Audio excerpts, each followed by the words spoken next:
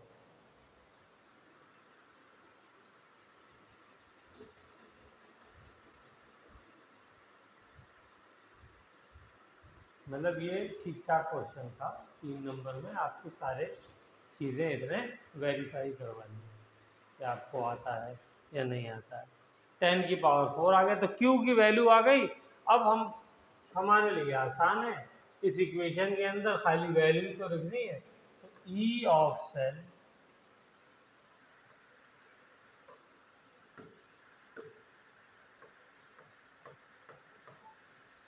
Is equal to E naught of cell कितना है 0.3 volt, volt अभी छोड़ देता हूँ, माइनस 0.059।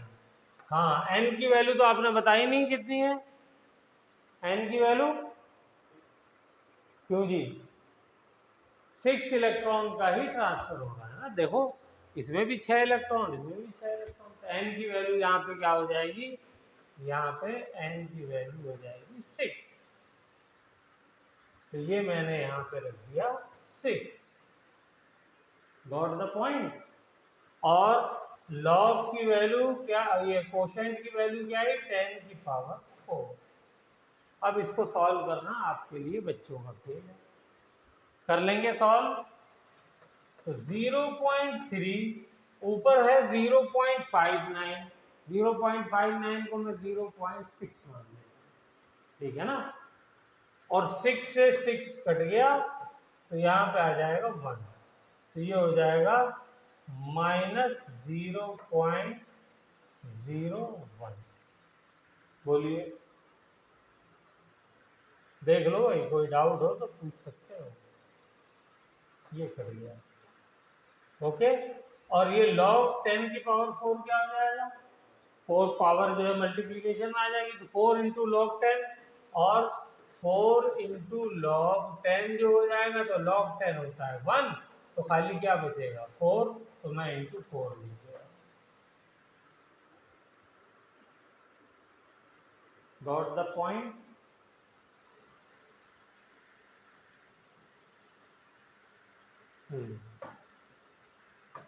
और ये हो गया मेरा 0.3 माइनस 0.04, तो कितना आ गया 0.26 वोल्ट। क्या ये सेल फिजिबल है?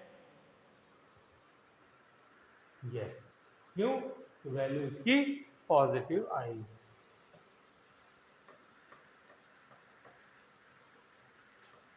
पहली चीज ये स्टैंडर्ड सेल नहीं है, दूसरी चीज सेल फिजिबल है। कैसे आएगा, एक बार इसको रिपीट कर दीजिएगा तो पूरा जो है वो क्लियर हो जाएगा। चलिए, और बाकी जो क्वेश्चन है इससे मुश्किल कोई क्वेश्चन नहीं होगा जो उसके अंदर है असाइनमेंट में, वो सब कर डालिएगा।